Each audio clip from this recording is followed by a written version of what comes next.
Hello friends, இன்றைக்கி இந்த fridge sheets தான் வந்து பார்க்க போகிறோம். இந்த ஷீட்ஸ் வந்து பார்த்திங்கன்னா நம்ம எல்லாருக்குமே வந்து யூஸ்ஃபுல்லாக இருக்கும். எப்படின்னு கேட்டிங்கன்னா, நம்ம ஃப்ரிட்ஜுக்குள்ளே வைக்கிற மாவு, சாம்பார், சட்னி இதெல்லாம் வந்து தெரியாமல் வந்து சிந்திருச்சு அப்படின்னா உள்ளே வைக்கும்போது அந்த கிளாஸ் ட்ரேவே எடுத்து வந்து நம்ம வந்து வாஷ் பண்ணுற மாதிரி இருக்கும். அது மட்டும் இல்லாமல் அந்த டைம் வந்து பார்த்திங்கன்னா உள்ளே இருக்கிற எல்லா பொருளையும் வந்து வெளியே எடுத்து வைக்கணும், திருப்பியும் வந்து அரேஞ்ச் பண்ணணும்.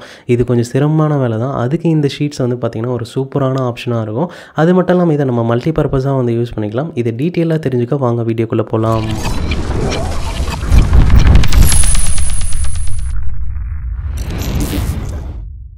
பேக்கிங்னு வந்து பார்க்கும்போது இந்த ப்ராடக்ட் கூட நாங்கள் ஒரு 4-5 ப்ராடக்ட்டை வந்து சேர்த்து வாங்கியிருந்ததுனால ஒரே கார்ட்போர்டுக்குள்ளேயே இது எல்லாத்தையும் போட்டு கொடுத்துட்டாங்க.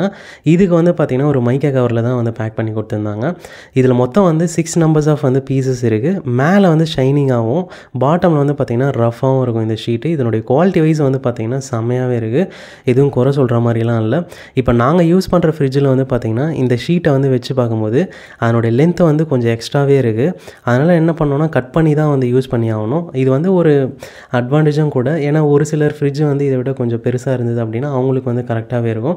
அதனால் அந்த அளவு குறிப்பிட்ட அளவு வந்து நம்ம மெஷர் பண்ணிட்டு இப்போ அந்த தேவையில்லாத எக்ஸ்ட்ரா போர்ஷனை மட்டும் நம்ம வந்து நைஃப் வச்சு கட் பண்ணி எடுத்தாச்சு.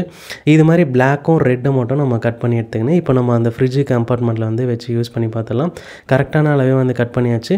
ரஃப்பான சர்ஃபேஸ் வந்து பார்த்திங்கன்னா பாட்டம்லேயும், ஷைனிங்கான சர்ஃபேஸ் வந்து பார்த்திங்கன்னா மேலே வர மாதிரியே வந்து வச்சாச்சு. அப்போ தான் நம்ம அந்த திங்ஸ் வைக்கும் போது பார்த்திங்கன்னா ஈஸியாகவும் இருக்கும், ஸ்மூத்தாகவும் எடுக்கவும் முடியும். பாட்டமில் அந்த ரஃப்பான ஏரியா இருக்கிறதுனால கிரிப்பாகவும் வந்து நிற்கும். இந்த ஷீட்டோட அட்வான்டேஜும் வந்து பார்த்திங்கன்னா நம்ம ஃப்ரிட்ஜுக்குள்ளே வைக்கும் போது சட்னி, சாம்பார் ஏதாவது மாவு சிந்திடுச்சு அப்படின்னா எடுத்து வாஷ் பண்ணுறதுக்கு ஈஸியாக இருக்கும். இன்னொரு அட்வான்டேஜ் வந்து பார்த்திங்கன்னா இந்த பாட்டமில் வந்து நாங்கள் ஷீட் யூஸ் பண்ணுறது எங்களுக்கு செம்ம அட்வான்டேஜாக இருக்குது. ஏன் அப்படின்னா பால் இதெல்லாம் வந்து சிந்தி ஒரு முறை வந்து பார்த்திங்கன்னா அந்தளவுக்கு அப்படியே பிசுன்னு ஒட்டிக்கிச்சு அந்த வெஜிடபிள் பாக்ஸு. வேகமாக இழுக்கும் போது பார்த்திங்கன்னா லெஃப்ட் சைடே வந்து உடஞ்சிடுச்சு.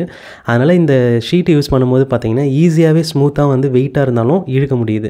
இதை வந்து மல்டி பர்பஸாக வந்து யூஸ் பண்ணிக்கலாம். கிச்சன் டாப் மேலே வந்து வச்சுட்டு இது மாதிரி வந்து பிஸ்கெட் செய்கிறதுக்கும் வந்து பார்த்திங்கன்னா நாங்கள் யூஸ் பண்ணிகிட்ருக்கோம். இது மட்டும் இல்லாமல் நம்ம பூரி சப்பாத்தி மாவு பிசைகிறதுக்கும் வந்து நம்ம யூஸ் பண்ணிக்கலாம். ஓவராலாக இந்த ப்ராடக்ட் வந்து எப்படி இருக்குன்னு கேட்டிங்கன்னா கண்டிப்பாக ஒர்த்து வாங்கலாம். இதனுடைய ப்ரைஸ் வந்து பார்த்திங்கன்னா 119க்கு வந்து வாங்கியிருந்தோம். லிங்க் வந்து டிஸ்கிரிப்ஷனில் தரேன், வேணா செக் பண்ணி பாருங்கள். இது மாதிரி இன்ட்ரெஸ்டிங்கான ஹோம் அண்ட் கிச்சன் சம்மந்தமான ப்ராடக்ட் அப்டேட்ஸ் வந்து தெரிஞ்சுக்கணுமா சேனலை சப்ஸ்கிரைப் பண்ணி வச்சுங்க. தேங்க்யூ ஃபார் வாட்சிங்.